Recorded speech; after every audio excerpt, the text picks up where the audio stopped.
Hello दोस्तों, नमस्कार। स्वागत है आप सबका अपने यूट्यूब चैनल स्टडी कैफ़े पे। तो दोस्तों चलिए शुरू करते हैं आज का जो सेशन है। आज का जो सेशन होने वाला है वो सामान्य ज्ञान प्रतियोगिता का जो कक्षा 9 और 10 के बच्चों का एग्ज़ाम हुआ है वो पेपर को एनालाइज करेंगे जो थर्ड सेशन में हुआ है। तो चलिए उसका जो एनालिसिस है शुरू करते हैं। शुरू करने से पहले दोस्तों चैनल को सब्सक्राइब कर लें। काफ़ी महत्वपूर्ण सेशन होने वाला है। अपने दोस्तों जितने भी दोस्तों ने एग्ज़ाम दिया है उनके साथ शेयर करिए ताकि उनको भी पता चले कि उनका कितना प्रश्न सही हुए हैं। तो चलिए देखते हैं कि आज के जो प्रश्न हैं वो कितने महत्वपूर्ण हैं और कितने आपने राइट किया है। तो चलिए देखते हैं। पहला जो सेक्शन है वो हिंदी का सेक्शन है। पहले हिंदी का सेक्शन देखेंगे। तो चलिए शुरू करते हैं। तो दोस्तों पहला जो भाषा हिंदी जो हिंदी का सेक्शन है, फर्स्ट क्वेश्चन है कि विराम विराम का अर्थ क्या है। आपको बताना है कि विराम का अर्थ क्या है। ऑप्शन ए है चलना, बी स्वर, सी ठहरना या बिछोड़ना। तो दोस्तों ये जो आंसर मार्क किए हुए हैं उस पर मत जाइएगा। मैं आपको पूरा सही सही आंसर दूंगा। इसमें कुछ आंसर रॉन्ग भी मार्क किए हुए हैं। तो इसका जो ऑप्शन सी है करेक्ट आंसर है। ठहरना इज़ द करेक्ट आंसर। तो दोस्तों सेकंड पे चलते हैं। अत्याचार शब्द में उपसर्ग है। अत्याचार शब्द में कौन सा उपसर्ग है। तो दोस्तों अति प्लस चार जो अत्याचार होता है उसका option B is the correct answer. इसका जो होगा ऑप्शन बी। तो तीसरे पे चलते हैं। महा प्लस उदय। महा प्लस उदय क्या होता है। तो ये सही जवाब है सी महोदय। प्रश्न फोर्थ जो है चौथा क्वेश्चन है। आँख का पर्यायवाची शब्द होगा। आँख का पर्यायवाची शब्द क्या होगा। अश्रु, नेत्रवारी, अच्छ या कच। तो option C is the correct answer. जो नेत्र का पर्यायवाची शब्द होगा वो अच्छी होगा। और फिफ्थ पे चलते हैं। अंगूठी का नग होना अर्थ क्या है। जो अंगूठी किसी ने आपको बोला कि अंगूठी के नग हो गए तो बहुत कीमती, इसका मतलब बहुत कीमती होता है। अंगूठी का नग होना यानी बहुत कीमती। So option D is the correct answer. तो चलिए नेक्स्ट पे चलते हैं। नेक्स्ट देखते हैं कौन सा है। तो नेक्स्ट प्रश्न छठवां प्रश्न देखते हैं। सही वर्तनी वाले शब्द चुनें। शारीरिक, शारीरिक, शारीरिक या शारीरिक। तो option A is the correct answer. इसमें जो है शारीरिक सही है, उसमें कोई गलती नहीं है। तो सातवां प्रश्न देखते हैं। किस रस को रसराज कहा जाता है। ऑप्शन है श्रृंगार रस को, ऑप्शन बी वीर रस को या ऑप्शन सी हास्य रस को या इनमें से कोई नहीं। तो option A is the correct answer. बिल्कुल सही, इसमें टिक लगा हुआ है। श्रृंगार रस जो है वो सही है। तो आठवां प्रश्न देते हैं। जातिवाचक संज्ञा बताइए। जातिवाचक संज्ञा क्या है वो आपको बताना है। तो जातिवाचक संज्ञा जो है दोस्तों, सेना जो है वो समूहवाचक होता है, श्याम व्यक्तिवाचक हो गया। तो इसमें लड़का जो है वो जातिवाचक संज्ञा है। तो चलिए नेक्स्ट पे चलते हैं। शुद्ध वाक्य बताइए। इसमें से आपको शुद्ध वाक्य को पहचानना है। युद्ध लड़ा जा रहा है, जी नहीं दोस्तों ये गलत है। युद्ध किया जा रहा है, बिल्कुल सही है। युद्ध हो रहा है, युद्ध तो होगा, ऐसे अपने आप तो होगा नहीं। युद्ध मचाया जा रहा है, ये तो भी कोई इसमें भी तक नहीं बैठ रहा है। तो option B is the correct answer. जो 90 का आंसर है वो बी है। तो लड़का शब्द का बहुवचन होगा। लड़का शब्द का बहुवचन होगा। लड़कों, लड़के, लड़कियों या लड़कों। तो इसमें दोस्तों आपको देख के पता कुछ लोग कंफ्यूज होंगे लड़कों या लड़के में। तो दोस्तों आपको बताऊं लड़के खाना खा रहे हैं। तो इसमें जो ऑप्शन बी है वो करेक्ट आंसर, ना कि लड़कों। लड़कों क्या होगा कि आप देखेंगे लड़कों खाना खा रहे हैं, कहीं मैच बैठ रहे हैं, नहीं बैठ रहे। लड़कों खाना खा रहे हैं, नहीं, ये बड़ा बिल्कुल गलत होगा। लड़के खाना खा रहे हैं, ये सही जवाब होगा। तो चलिए नेक्स्ट पेज पे चलते हैं, देखते हैं अगला प्रश्न। अगला प्रश्न इंग्लिश से रिलेटेड कुछ प्रश्न हैं, इंग्लिश के क्वेश्चंस हैं। नॉमिनेटिव केस ऑफ माई, जो नॉमिनेटिव केस ऑफ माई है उसका answer option C is the correct answer, आई होता है। तो सेलेक्ट द अब्स्ट्रैक्ट नाउन, इसमें से आपको सेलेक्ट करना है अब्स्ट्रैक्ट नाउन क्या होता है। विजडम, कंट्री, इंडिया या वुड। तो option A is the correct answer. जो विजडम है वो एब्स्ट्रैक्ट नाउन में आता है, बाकी सब ऑब्स्ट्रैक्ट नाउन में नहीं आते। तो नेक्स्ट पे चलते हैं 13th पे। The sentence the sentence John will be living for England tomorrow is in, आपको बताना है इसमें कौन से टेंस में है। John will be living for England tomorrow, tomorrow मतलब कल, आने वाले कल में। तो आपको दिख रहा है दोस्तों कि ये डायरेक्ट हमको फ्यूचर में संकेत कर रहा है, फ्यूचर में कल है। टुमारो मतलब कल, अभी यस्टरडे होता तो बीत चुका होता था, लेकिन ये टुमारो है। तो टुमारो इसमें देख सकते हैं आप कि फ्यूचर कहीं पे दिख रहा है फ्यूचर में, तो यस फ्यूचर कंटिन्यूअस टेस्ट, तो ऑप्शन सी करेक्ट है। तो fill in the blank with correct article. Yesterday a European called at my office, इसमें जो ऑप्शन होगा अ यूरोपियन होगा, ना कि एन यूरोपियन होगा, क्योंकि यहाँ पे पर्सन की बात की जा रही है, एक आदमी की। यूरोपियन मतलब यूरोप के लोग, जैसे इंडियन को इंडिया के लोगों को इंडियन बोला जाता है, तो वैसे ही यूरोपियन मतलब ज़्यादा लोगों को करने की बात की जा रही है, तो यहाँ पे आएगा। तो चलिए next, the coolie carried a suitcase dash dash he said on, option B by, option C in, या ऑप्शन डी एट। तो आपको इसमें से बताना है कि कौन सा आंसर सही है। तो the coolie carried a suitcase on his head, option A is correct answer. तो चलिए नेक्स्ट पे चलते हैं दोस्तों, नेक्स्ट पेज पे देखते हैं कौन सा प्रश्न है। तो देखते हैं, he looked above in the sky. तो इसमें आपको बताना है, जैसे कि हिंदी में होता है क्रिया विशेषण, नाउन प्रोनाउन, जो क्रिया विशेषण उसमें जो होता है, वैसे ही एडजेक्टिव, नाउन, वर्ब, एडवर्ब। तो इसमें आपको बताना है कि इसमें क्या है। The he looked above in the sky, तो वो आसमान में ऊपर देख रहा है, तो ये क्या है, क्रिया विशेषण है, तो ये एडवर्ब होता है। तो option D is the correct answer. तो 17वें क्वेश्चन पे चढ़ते हैं। Choose the singular of the given word, आपको एक वचन बताना है, जो हिंदी में जैसे एक वचन बहुवचन था, वैसे सिंगुलर। लीव्स क्या होता है, तो आपको बताना है। यहाँ पे तो लीव्स की स्पेलिंग रॉन्ग दिए हैं ये दोनों में, तो ये तो गया। यहाँ पे नन दिया है, ये भी गया। तो जो लीव्स का जो एक वचन होता है वो लीफ होता है। लीफ मतलब पत्ता जो होता है, वो करेक्ट आंसर है। 17वें क्वेश्चन सी, आंसर सी होगा।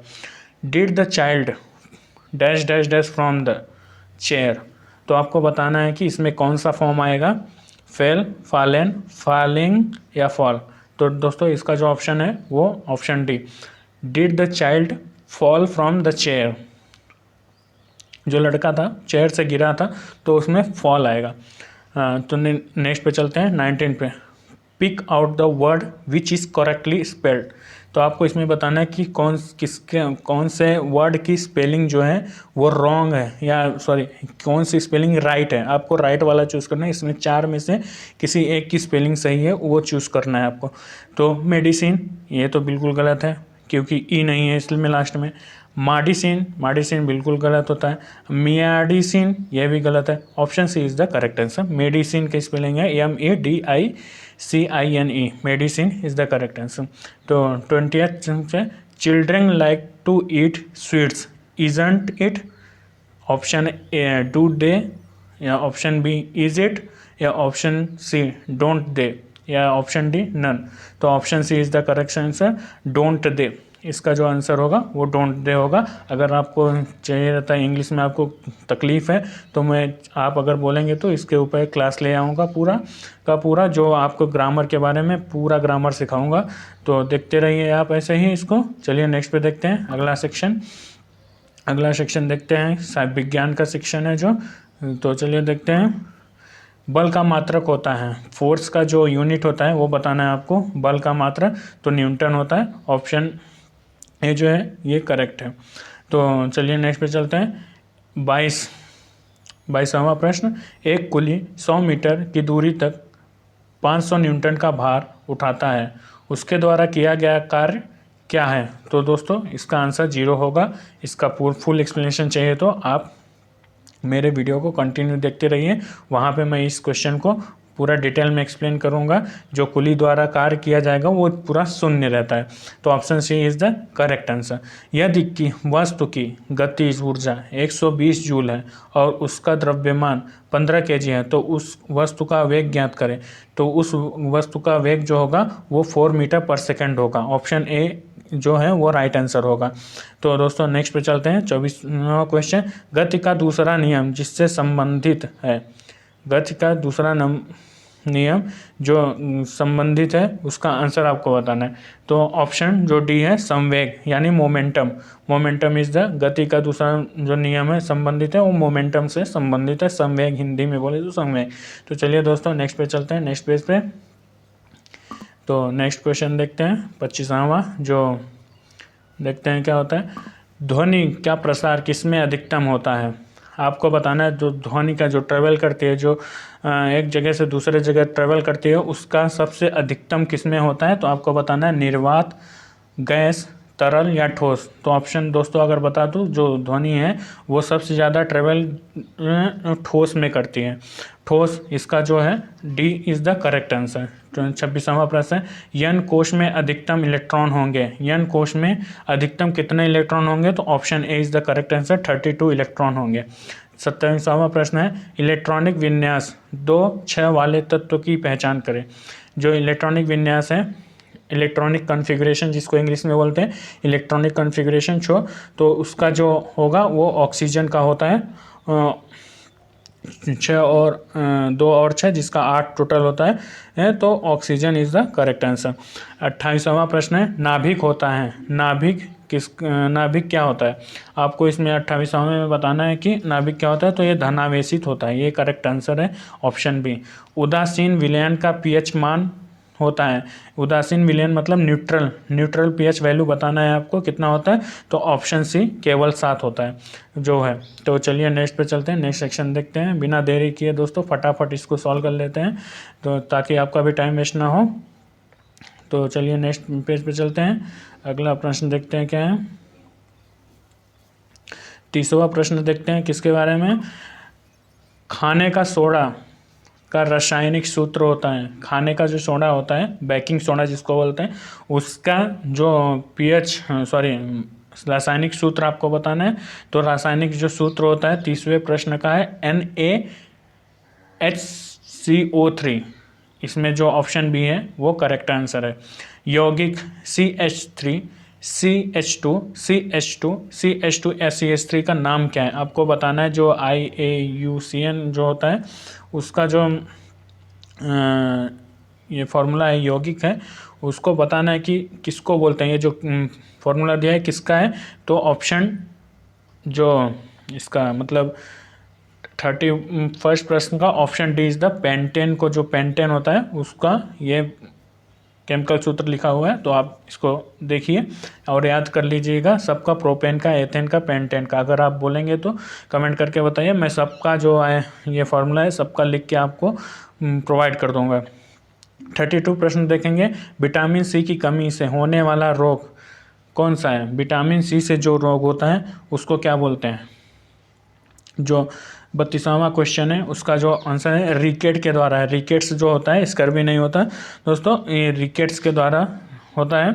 तो सी से होने वाला जो रोग है वो रिकेट्स है। तो 33वां प्रश्न देखते हैं, इनमें से कौन सा एक रक्त समूह नहीं है? दोस्तों आपने कभी भी सुना होगा, मेरा कोई भी बोलता है मेरा ए पॉजिटिव है, कोई बोलता है मेरा ए बी पॉजिटिव है, कोई बोलता है मेरा यूनिवर्सल मतलब ओ है, लेकिन सी कोई नहीं बोलता है। सी किसी का ब्लड ग्रुप, किसी का सी ब्लड ग्रुप नहीं होता। तो ऑप्शन सी जो सही जवाब है इसमें का। तो 34वां प्रश्न देखते हैं। 2 ओम, 4 ओम, 6 ओम के प्रतिरोध श्रेणी में क्रम में जुड़े हैं, इनका तुल्य प्रतिरोध होगा अगर इनको एक सीरीज में लगा दिया जाए। अगर लिया जाए ऐसा सीरीज कैसा होता है, एक यहाँ पे प्रतिरोध ऐसा कर दिया, ये 2 ओम हो गया, ये 4 ओम हो गया, ये 6 ओम हो गया, तो सबको जोड़ दिया तो कितना हो गया? 12 ओम। तो option C is the correct answer. इसका जो आंसर है वो सी होगा। तो चलिए देखते हैं नेक्स्ट पे। 34वें प्रश्न का आंसर सी है। अभी 35वां प्रश्न देखते हैं क्या है। मेढक का वैज्ञानिक नाम बताना है दोस्तों। मेढक जो है उसका वैज्ञानिक नाम, तो ऑप्शन ए होमोसेपियंस, या ऑप्शन बी राना टिग्रीना, या ऑप्शन ए फेलिस डोमेस्टिक, या बोर्ड इंडिका। तो इसका जो option B is the correct answer. Rana tigrina जो है वो मेंढक का वैज्ञानिक नाम है, साइंटिफिक नेम है। तो 36वां क्वेश्चन आपको बताना है। कोरोना वायरस से प्रभावित अंग कौन सा होता है? ऑप्शन ए आँख, ऑप्शन बी गला, ऑप्शन सी नाक या ऑप्शन डी फेफड़ा। तो दोस्तों इसमें का जो करेक्ट आंसर है वो फेफड़ा, फेफड़े पे ज़्यादा इफेक्ट करता है।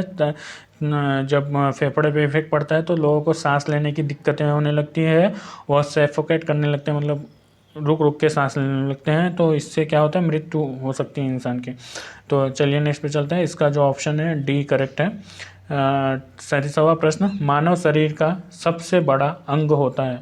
मानव शरीर का सबसे बड़ा अंग क्या होता है दोस्तों? त्वचा होता है। Option A is the correct answer. Femur जो हो सबसे बड़ी हड्डी का नाम होता है, वो फीमर जो हमारे लेग में पाई जाती है उसको फीमर बोलते हैं, जांग की हड्डी फीमर बोलते हैं, वो होते हैं। लेकिन जो इसका करेक्ट आंसर है वो त्वचा है, स्किन जिसको बोलते हैं, वो शरीर के अंग का सबसे बड़ा अंग होता है। 38वां क्वेश्चन है, पोटेशियम तत्व का प्रतीक है। पोटेशियम तत्व का प्रतीक ऑप्शन ए पी या बी ऑप्शन है Na या सी के या डी। तो दोस्तों इसका जो आंसर है, करेक्ट आंसर है वो के होता है। पोटेशियम का जो तत्व प्रतीक होता है वो के होता है। निम्नलिखित में द्रव्य नहीं है, निम्नलिखित में द्रव्य नहीं है तो पानी, वायु, लकड़ी या प्रकाश। तो दोस्तों वायु में भी हल्का मॉइस्चर रहता है, पानी तो पूरा द्रव्य है, लकड़ी में भी आग जलाएंगे तो उसमें पानी हल्का निकलता है। तो जो option C is the correct answer, प्रकाश में द्रव्य नहीं है, तो इसका ऑप्शन जो है सी करेक्ट आंसर है। तो चलिए नेक्स्ट पे चलते हैं, नेक्स्ट आंसर देखते हैं। 40वां प्रश्न है जो निम्नलिखित में से फूल के अंग नहीं है। दलपुंज ये फूल का अंग होता है दोस्तों, बाहरी परत जिसको दलपुंज बोलते हैं। जयांग ये जो नर फूल होता है उसमें पाया जाता है। पुमंग भी फूल का एक सीड जो है वो फूल का अंग नहीं है, तो option D is the correct answer. 41वां प्रश्न, उपराष्ट्रपति का कार्यकाल होता है, जो उपराष्ट्रपति हैं उनका कार्यकाल कितने वर्ष के लिए होता है, ये पूछा गया है। ऑप्शन ए 4 साल, ऑप्शन बी 5 साल, ऑप्शन सी 6 साल, ऑप्शन डी 10 साल। तो दोस्तों जो उपराष्ट्रपति का कार्यकाल होता है वो 5 साल के लिए होता है। अगर पूछा होता है राज्यसभा के मेंबर का कितने साल का कार्यकाल होता है तो वो 6 साल बताना पड़ता तभी वो टाइम पे। तो चलिए दोस्तों 42वें क्वेश्चन पे चलते हैं। 42वें क्वेश्चन पे, मुख्यमंत्री बनने के लिए न्यूनतम आयु होती है। जो मुख्यमंत्री अगर बनना है किसी को तो उसका जो न्यूनतम आयु है, जो एज है वो कितना होना चाहिए, तो दोस्तों वो 25 साल का होना चाहिए, तभी जाके वो मुख्यमंत्री बन पाएगा। तो 43वें प्रश्न पे चलते हैं। निम्नलिखित में से कौन सा राज्य मध्य प्रदेश से सीमा साझा नहीं करता है। जो निम्नलिखित में से आपको बताना है कि जो मध्य प्रदेश है उसके साथ जो बॉर्डर, उसका जो बॉर्डर है किस राज्य के साथ नहीं लगता है। जैसे इंडिया का बॉर्डर पाकिस्तान से लगता है, नेपाल से लगता है, बांग्लादेश से लगता है, चाइना से लगता है, भूटान से लगता है, ऐसे ही बताना है कि कौन से राज्य के साथ मध्य प्रदेश का सीमा साझा नहीं होता है। तो इसमें उत्तर प्रदेश है, ऑप्शन है, महाराष्ट्र, गुजरात या तेलंगाना। तो दोस्तों इसमें गुजरात के साथ तो बॉर्डर शेयर करता है, महाराष्ट्र के साथ भी शेयर करता है, उत्तर प्रदेश के साथ भी शेयर करता है, लेकिन तेलंगाना के साथ बॉर्डर शेयर नहीं करता है, बॉर्डर साझा नहीं करता है। तो option C is the correct answer. सूर्य से सबसे अधिक दूरी पर स्थित ग्रह कौन सा है।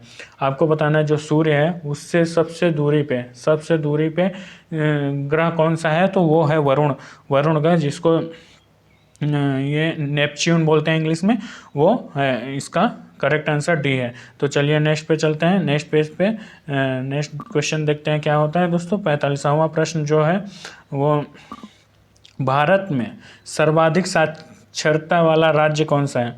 तो आपको बताना है कि साक्षरता वाला राज्य कौन सा है, उत्तर प्रदेश, मध्य प्रदेश, केरल या गुजरात। तो इसका नो डाउट दोस्तों ये इसका आंसर केरल है, जो सबसे ज़्यादा सर्वाधिक साक्षरता वाला राज्य जो है केरल है। 46वां क्वेश्चन देखते हैं। भाखड़ा नागर परियोजना किस नदी पर स्थित है। जो भाखड़ा नागर परियोजना अभी शुरू किया है वो कौन से नदी पे शुरू किया गया है, वो आपको बताना है। सतलज नदी पे, व्यास नदी पे या दामोदर नदी पे या महानदी पे। तो दोस्तों option A is the correct answer. Sutlej नदी है जो पंजाब से गुजरती है, तो उस पर भाखड़ा नागर परियोजना शुरू की गई है। 47वां प्रश्न है, भारतीय संविधान में मौलिक अधिकार किस देश से लिया गया है। तो दोस्तों जैसे आप सब लोग जानते हैं कि जो हमारा संविधान लिखा गया है वो बोरोइंग संविधान है, मतलब दूसरे देश का संविधान से थोड़ा निकाल के अपना संविधान लिखा गया है। तो उसमें से जो फंडामेंटल राइट है, जो मौलिक अधिकार है, वो पूछा गया है कि किस देश से लिया गया है, तो वो आपको बताना है। तो जो फंडामेंटल मौलिक अधिकार है वो अमेरिका देश से लिया गया है। अमेरिका जो option D is the correct answer. Space x कहाँ की अंतरिक्ष एजेंसी है? आपको बताना है कि जो स्पेस एक्स है, जो एलॉन मस्क जिसके मालिक हैं, एलॉन मस्क आपने नाम सुना होगा, वो जो मालिक हैं वो स्पेस एक्स उनकी एजेंसी है, तो वो कहाँ से बिलोंग करते हैं? तो वो ऑप्शन सी करेक्ट आंसर जो है अमेरिका से बिलोंग करते हैं। करेक्ट आंसर इसका है अमेरिका। तो 49वां प्रश्न बताना है आपको, वर्तमान में भारत के वायुसेना अध्यक्ष कौन है? तो आपको बताना है कि जो वर्तमान में भारत के वायुसेना अध्यक्ष हैं वी.आर. चौधरी, मनोज मुकुंद नरवणे, पिनाकी चंद्र घोष या चेतन शर्मा। तो option A is the correct answer. V R. Chaudhary जो हैं वो वर्तमान में भारत के वायुसेना अध्यक्ष हैं। तो चलिए दोस्तों नेक्स्ट पे चलते हैं। आप दोस्तों के बीच शेयर करिए ताकि सबको पता चले कि क्या कैसा एनालिसिस चल रहा है यहाँ पे, सबका राइट कितना राइट हुआ है सबको पता चल जाए। तो नेक्स्ट देखते हैं दोस्तों 50वां प्रश्न, भारतीय संविधान किस दिवस कब मनाया जाता है? भारतीय संविधान दिवस कब मनाया जाता है? 26 दिसंबर, 26 जनवरी, 26 नवंबर या 26 अगस्त को? दोस्तों 26 जनवरी को भारतीय संविधान दिवस मनाया जाता है। तो 91वां प्रश्न देखते हैं, अयोध्या नगरी किस नदी पर स्थित है? जो अयोध्या नगरी है आपको बताना है कौन से नदी पर स्थित है? गोदावरी नदी पे, सरयू नदी पे, चंबल नदी या गंगा नदी पे? तो दोस्तों option B is the correct answer. जो अयोध्या नगर है वो सरयू नदी के तट पे है। 52वां प्रश्न देखते हैं, T20 वर्ल्ड कप 2021 कहाँ आयोजित किया गया था?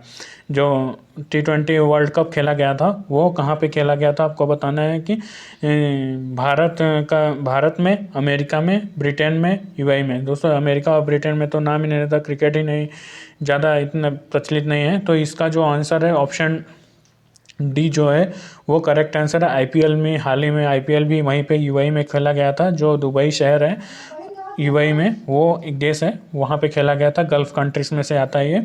तो चलिए 53वां सवाल देखते हैं, उत्तर भारत का मैनचेस्टर कहलाता है।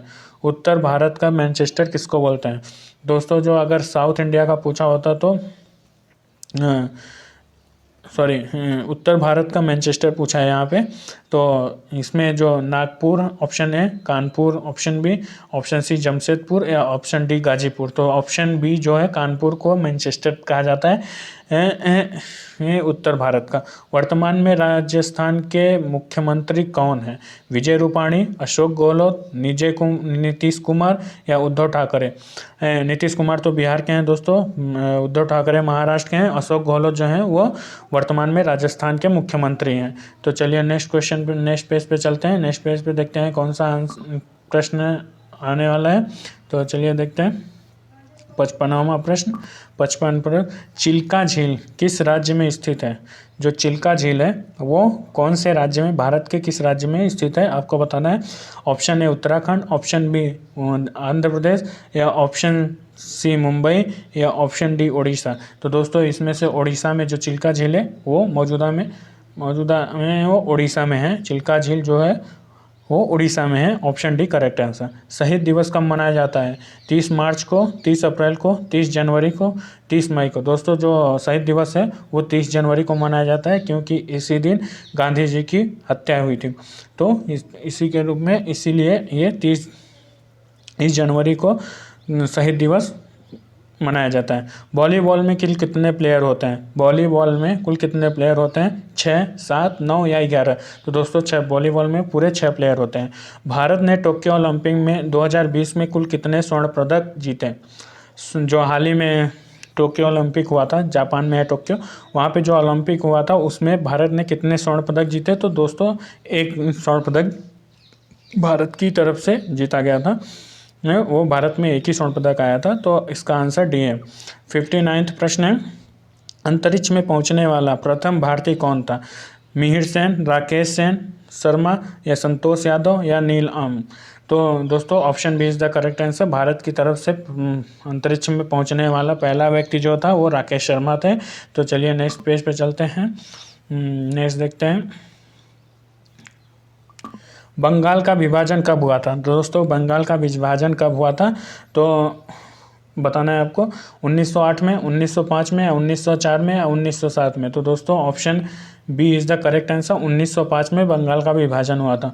तो 61 प्रश्न देखते हैं। उत्तर प्रदेश में विधानसभा की कुल कितनी सीटें हैं? तो दोस्तों हाल ही में अभी चुनाव चल रहा है उत्तर प्रदेश में, तो आपको बताना है कि उसमें कितनी सीटों पे चुनाव हो रहा है। तो 403 सीटों पे चुनाव लड़ा जा रहा है। तो 62वां प्रश्न देखते हैं। भारत में कौन सा राज्य है जहाँ सबसे कम जनसंख्या वाला है? दोस्तों अगर सबसे ज़्यादा पूछा जाए तो वो उत्तर प्रदेश वाला है, उत्तर प्रदेश है जिसमें जहाँ पे सबसे ज़्यादा पॉपुलेशन है, और सिक्किम जो है जहाँ पे सबसे कम जनसंख्या पाई जाती है, मतलब सबसे जनसंख्या मौजूदा में है। सार्क संगठन में कुल कितने देश शामिल हैं? सार्क संगठन है दोस्तों 8 देशों का जो संगठन है वो 8 देशों का संगठन है, जिसमें अपना इंडिया, नेपाल, पाकिस्तान, बांग्लादेश, भूटान, श्रीलंका और अफगानिस्तान, ये सब कंट्रीज हैं। 8 पूरे देश हैं उसमें। तो 64वां प्रश्न देखते हैं। भारत एवं चीन के बीच कौन से अंतर्राष्ट्रीय सीमा है? तो McMahon line, Radcliffe, Durand रेखा या मेहरीन रेखा। डूरंड रेखा तो दोस्तों पाकिस्तान और अफगानिस्तान के बीच में, मैकमोहन लाइन जो है भारत और चीन के बीच में है। तो ऑप्शन जो ए है इस करेक्ट आंसर है। तो चलिए देखते हैं, नेक्स्ट पेज पे चलते हैं। नेक्स्ट पेज पे देखते हैं कौन सा आंसर प्रश्न मिलता है हमको। तो आईफिल टावर कहाँ स्थित है? आपको बताना है दोस्तों, आईफिल टावर है जो कहाँ पे स्थित है? अमेरिका में, पेरिस में, रूस में या कनाडा में? तो दोस्तों option B is the correct answer. जो पेरिस आईफिल टावर है वो पेरिस में। विश्व की सबसे लंबी नदी कौन सी है दोस्तों? गंगा नदी, नर्मदा नदी, नील नदी या अमेजन नदी? तो दोस्तों option B is the correct answer, नील नदी। मेजर ध्यानचंद किस खेल से संबंधित थे? क्रिकेट से, फुटबॉल से, हॉकी से या टेबल टेनिस से? दोस्तों ऑप्शन सी जो है हॉकी से, उनका वो हॉकी के बहुत एक महान प्लेयर थे, उनका जो संबंध था वो हॉकी से था। 1 MB में कितने KB होते हैं? तो दोस्तों 1 GB में 1024 MB होता है। तो वैसे ही 1 MB में 1024 KB होता है। Option C is the correct answer. NDA का मुख्यालय कहाँ स्थित है? तो दोस्तों आपको बताना है, जो एनडीए है, नेशनल डिफेंस एकेडमी है, उसका जो मुख्यालय है वो खड़गवासला में है। Option A is the correct answer. तो चलिए नेक्स्ट पेज पे चलते हैं बिना देरी किए। नेक्स्ट पेज पे, अकबर के पिता का क्या नाम था? दोस्तों आपको बताना है कि अभी अकबर के फादर जी का क्या नाम था? बाबर, हुमायूं, जहांगीर या औरंगजेब? तो option B is the correct answer. जो हुमायूं है वो करेक्ट आंसर है। चौरी चौरा कांड कब हुआ था? तो दोस्तों 5 जनवरी 1922 को या 5 फरवरी 1922, 5 मार्च 1922 या 5 अप्रैल 1922? तो दोस्तों बी जो है वो करेक्ट आंसर है। 5 फरवरी 1922 को चौरी चौरा कांड हुआ था। 72वां प्रश्न है। सत्य शोधक समाज की स्थापना किसने की थी? जो सत्य शोधक समाज एक स्थापना किसने किया था? तो option A Bhimrao Ambedkar, option B जो Prakash Yadav, option C Gandhi ji, option D Jyotiba Rao Phule? तो ऑप्शन डी जो है करेक्ट आंसर है। ज्योतिबा राव फुले ने सत्य शोधक समाज की स्थापना की थी। भारत और पाकिस्तान के बीच प्रथम युद्ध कब हुआ था? दोस्तों आपको बताना है कि जो पहला युद्ध हुआ था भारत और पाकिस्तान के बीच में, एक तो 1947 का हुआ था, तो आज़ादी के बाद हमको पूछा जा रहा है कि कब हुआ था। तो ये प्रथम युद्ध जो था 1965 में किया गया था। तो चलिए नेक्स्ट पे चलते हैं। 73वें का जो आंसर है वो बी है। तो 74वां प्रश्न देखते हैं। महाभारत का पुराना नाम क्या था? जो महाभारत अभी हमारा एक जो लड़ाई लड़ी गई थी वो महाभारत आपने सुना होगा, उसका पुराना नाम था जय संहिता। जय संहिता जो था, ऑप्शन सी करेक्ट आंसर है। तो चलिए नेक्स्ट पे चलते हैं बिना देरी किए। नेक्स्ट क्वेश्चन देखते हैं 75वां प्रश्न। 75वां प्रश्न जो है, मौर्य वंश के संस्थापक कौन थे? बिंबिसार, अशोक, चंद्रगुप्त या समुद्रगुप्त? बिंबिसार अशोक के पिता का नाम था बिंबिसार। तो Chandragupta option C is the correct answer. जो मौर्य वंश के संस्थापक थे वो चंद्रगुप्त थे। 76वां प्रश्न देखते हैं। आपके नाना के एकमात्र लड़की आपकी क्या लगेगी? आपके नाना की एकमात्र लड़की आपकी क्या लगेगी? आपके नाना को एक ही बेटी है, तो दोस्तों वो आपकी क्या लगेगी? माता लगेगी। 2 बहनें होती तो मौसी आती थी, लेकिन इसमें मौसी का काम ही खत्म है। माता जो है राइट आंसर है।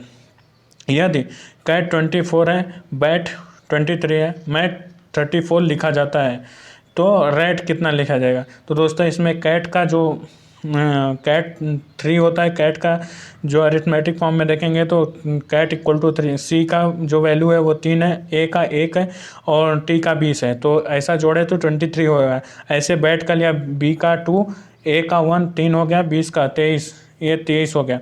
वैसे ही मैट का एम का 13, एम का 13 हो गया, ए का 2 हो गया, टी का 20 हो गया, तो 34 हो गया। तो ऐसे ही राइट का कर लीजिएगा, जो मेरे हिसाब से तो 49 हो रहा है, क्योंकि आर का कितना होता है, 18 होता है, 18 और ए का होता है कितना, 1 होता है, तो 18 1 19, 19 और टी का 20, तो 19 20 20 20 40, मतलब 39 होगा, sorry 39 is the correct answer होगा इसका। आप इसका देख लीजिएगा, 39 जो है वो राइट आंसर। तो 78 प्रश्न का निम्न में से भिन्न है, आपको बताना है इसमें से कौन सा एक जो है अलग है। नेपाल, भूटान, चीन और जापान। दोस्तों अगर आप मैप खोल के देखेंगे तो जो चीन, नेपाल, भूटान है वो भारत के साथ, अपने इंडिया के साथ, जो अपना प्यारा भारत है उसके साथ इनका जो बाउंड्रीज है, जो बॉर्डर है वो साझा होता है। लेकिन जो जापान है उसके साथ बॉर्डर शेयर नहीं होता, वो जापान इंडिया से काफ़ी दूरी पे है, तो ये जो जापान है वो आंसर अलग है। तो और 79 प्रश्न देखते हैं, 19 38 57 76, 19 दूना 38, 19 30 57, 1976, 19 25 95, ये तो टेबल लिखा है दोस्तों, तो option B is the correct answer बिना डाउट किए। चलिए नेक्स्ट पे चलते हैं, नेक्स्ट प्रश्न में। तो इसमें आपको बताना है 80वां प्रश्न है कि 5 एक ट्राइंगल है, 5 2 6 लिखा है, बीच में 60 आया है, 5 3 2 बीच में 30 है, 5 4 5 1 बीच में, इसके अंदर क्या आएगा। तो आपको बताना है, आपको पूरा दिमाग लगा के इसको सॉल्व करके बीच में किसी तरह से 60, दूसरे में सेम में फॉर्मूला यूज़ करके, जैसे इसमें 60 है वैसा ही सेम यूज़ करके 30 लाना है। उसके बाद इस क्वेश्चन मार्क में क्या आएगा वो बताना है। तो दोस्तों 5 दूनी 10, 10 6 60, ये हो गया 5, इसका और इसका गुणा कर दिया तो 10 हो गया, 10 6 60, 5 3 15, 15 दूना 30 हो गया इसका, 5 4 20, 20 1 20, तो इसका आंसर जो है 20 आएगा, B is the correct answer. निम्न में से परिमेय संख्याएं कौन है। जो परिमेय संख्या मतलब रेशनल नंबर जो 1 के अपॉन 1 रहता है, तो option B is the correct answer इसका होगा। तो इसमें एक्स स्क्वायर प्लस x⁴ में बहुपद संख्या ज्ञात करना है आपको। तो इसमें जो सबसे बड़ा पावर होगा वही आंसर होता है दोस्तों, तो option C is the correct answer, 4 होगा। यदि sin थीटा इक्वल टू 3/5 हो तो कॉसेक थीटा का मान होगा, तो आपको बताना है कॉसेक थीटा का। तो दोस्तों आप जैसे मैथ पढ़ते हैं, अगर ट्रिग्नोमेट्री पढ़ रहे हैं, तो आपको पता लगेगा कि जो साइन थीटा होता है उसका अपोजिट कॉस थीटा होता है, तो इसका जो 3/5 है वो उल्टा हो जाएगा कॉस थीटा में, तो 5/3 इज़ द करेक्ट आंसर। जो इसका आंसर है ए इज़ द करेक्ट आंसर, आपको ए आंसर होगा। चलिए नेक्स्ट पे चलते हैं, 84वां प्रश्न है, 84वां प्रश्न। 2 4 6 8 10 में कौन सी श्रेणी है। गुणोत्तर श्रेणी, समांतर श्रेणी या हरात्मक श्रेणी या विविध श्रेणी। तो दोस्तों इसमें समांतर श्रेणी दिख रहा है, देखिए 2 4 6 एक समांतर चल रहा है, तो ये समांतर श्रेणी। और गुणोत्तर भी हो रहा है, मतलब 2 दूनी 4, 2 दूनी 4, 2 3 6, 2 चौक 8। तो इसमें आप थोड़ा एक बार क्रॉस वेरिफिकेशन कर लीजिएगा, ये डायरेक्ट प्रश्न सामने आ गया। तो इसमें समांतर या गुणोत्तर, मुझे तो समांतर लग रहा है, लेकिन गुणोत्तर भी मुझे डाउट हो रहा है, तो आप इसको एक बार क्रॉस वेरीफाई कर लीजिएगा, पूछ लीजिएगा किसी को, मतलब सर को अपने पूछ लीजिएगा कि इसका आंसर क्या होगा। काफ़ी थोड़ा लिटिल बिट कन्फ्यूजन है, वरना समांतर श्रेणी is the correct, option B is the correct लग रहा है मुझे। अगर इंग्लिश का ऑप्शन देखूँ तो ऑप्शन ए रॉन्ग लग रहा है, क्योंकि वहाँ पे ज्योमेट्रिक आंसर दिया इसलिए कन्फ्यूज़न हो रहा है, तो और इसका जो बी आंसर सही लग रहा है। तो चलिए 48वें प्रश्न में चलते हैं, सॉरी 85वें प्रश्न में चलते हैं। 48 का कितने प्रतिशत होगा। दोस्तों अगर आपको 6 नंबर मिले हैं 48 में से, तो इसका परसेंटेज आप निकालेंगे तो काफ़ी आसानी से आपको मिल जाएगा, काफ़ी आसानी से आप इसको हल कर सकते हैं। तो इसका जो है 12.5% होता है। तो चलिए नेक्स्ट पे चलते हैं, ऑप्शन बी उसका 50वें प्रश्न का आंसर बी है। और 86वें प्रश्न कहते हैं, एक संख्या तथा उस संख्या का 3/5 दोनों का अंतर 50 है, संख्या कितनी है। तो अगर किसी संख्या का 3/5 का अंतर 50 है, 3/5 का आंसर है तो वो संख्या 125 होगी। तो चलिए नेक्स्ट पे चलते हैं। अगर आपको ये सवाल डिटेल में चाहिए तो दोस्तों आप कमेंट करके बताइए, मैं सारा एकदम डिटेल A to Z करके आपको एक्सप्लेन कर दूंगा, ताकि आपको थोड़ा भी कन्फ्यूजन ना हो। बाकी का अभी तो ऐसा एनालाइज कर रहा हूँ ताकि बहुत ज़्यादा टाइम बढ़ रहा है, इसलिए ज़्यादा एक्सप्लेन नहीं कर पा रहा हूँ। तो चलिए नेक्स्ट पे चलते हैं। 87th, कोई धन 8 वर्ष से साधारण ब्याज की किस दर से दुगुना हो जाएगा? तो ये जो है 16%, option A, option B 14%, option C 12.5% या ऑप्शन 8%। तो इसका जो ऑप्शन है C is the correct answer, 12.5% इसका भी आंसर जो है option C is the correct answer होगा। तो चलिए दोस्तों नेक्स्ट पे देखते हैं। नेक्स्ट देखते हैं क्या होता है। 88वां प्रश्न, 5 वर्ष में कितने छमाही होते हैं? पर दोस्तों ये तो काफ़ी आसान है, बच्चों वाला सवाल है। पाँच और एक साल में तो 12 महीने होते हैं, तो 12 को 2 भाग में कर दिए, जो 6 माह का होता है उसको छमाही कहते हैं। तो एक साल में 2 छमाही होता है, तो 5 साल में 10 छमाही होगा। तो option C is the correct answer. आयत के प्रत्येक कोण का मान होता है दोस्तों, जो आयत का प्रत्येक कोण होता है उसका मान कितना होता है? उसका मान 90 डिग्री होता है दोस्तों। फिर से बता दे रहा हूँ, अगर इन सब क्वेश्चन को डिटेल में चाहिए, क्योंकि मेरा इधर टाइम बहुत ज़्यादा बढ़ रहा है, इसलिए मैं इनको सिर्फ ऑप्शन ही दे के सॉल्व कर रहा हूँ। अगर आपको फुल डिटेल में चाहिए तो मैं आपको डिटेल में एक्सप्लेन करूँगा। इसका जो आंसर है 90 डिग्री होता है।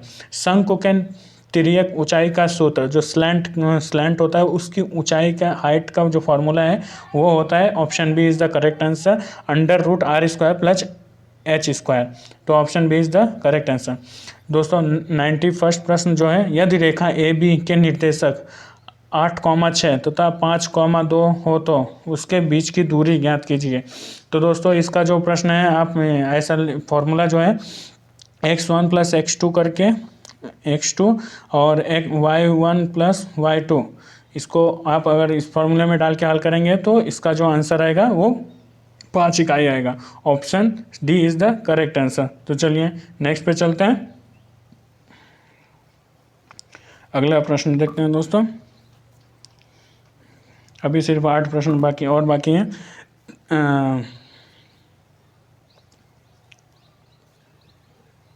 92 प्रश्न जो है, किसी त्रिभुज के तीनों कोणों को अनुपात 2:3:7 है, इनमें से सबसे बड़े कोण का मान होगा। तो दोस्तों किसी भी कोण का मान, एक त्रिभुज ले लिया तो इसका पूरा कितना होगा? 180 डिग्री होता है। तो 180 डिग्री होता है, 2x + 3x + 7x जो है वो हो जाएगा बराबर 180 डिग्री हो जाएगा। इसके में x का मान निकाल के जो कितना होगा, 7 5 12, 12 से इसको 180 को भाग देंगे तो कितना आएगा? 180 मतलब 12 6 15 आएगा, 15 7 105। मतलब इसका जो आंसर आएगा वो दोस्तों आएगा 105। मतलब 105 जो 5 डिग्री जो है, सबसे बड़ा जो कोण होगा वो 105 डिग्री का होगा। तो चलिए नेक्स्ट पे चलते हैं। 93, वह छोटी से छोटी संख्या जिसे 269 में जोड़ पर पर्ण वर्ग संख्या प्राप्त हो। अगर दोस्तों इसमें क्या बोला है, 269 में कौन सी सबसे छोटी से छोटी संख्या जोड़ने पे उसका वर्ग एक स्क्वायर रूट बनेगा।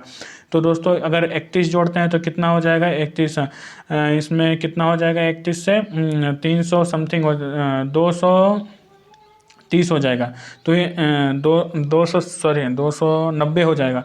तो ये किसी का वर्ग रूट नहीं बनता। अगर हम 269 में 20 जोड़ते हैं तो कितना हो जाएगा?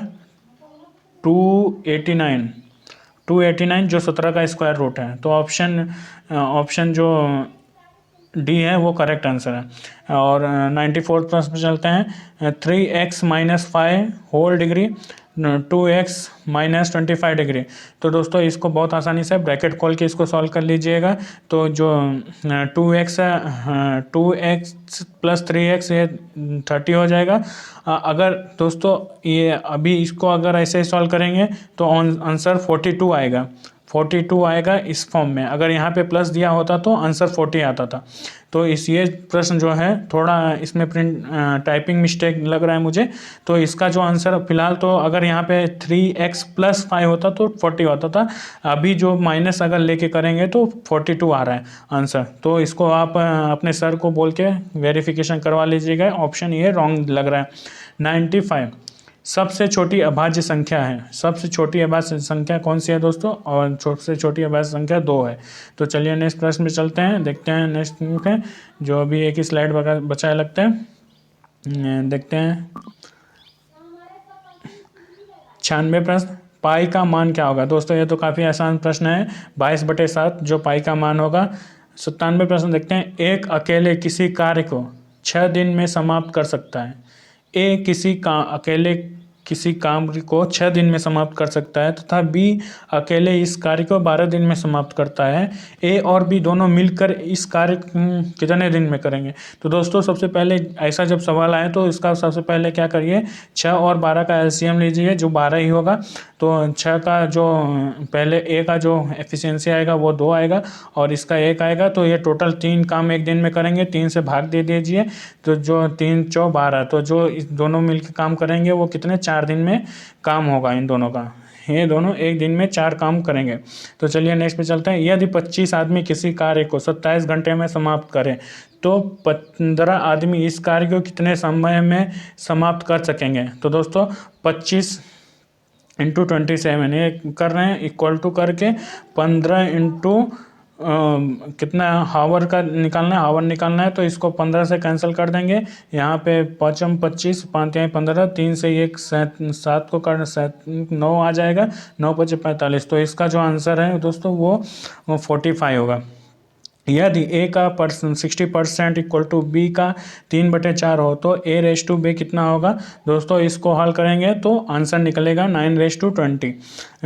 9/20 option A is the correct answer. 99 का जो आंसर है वो जो है 9/20, option A is the correct answer.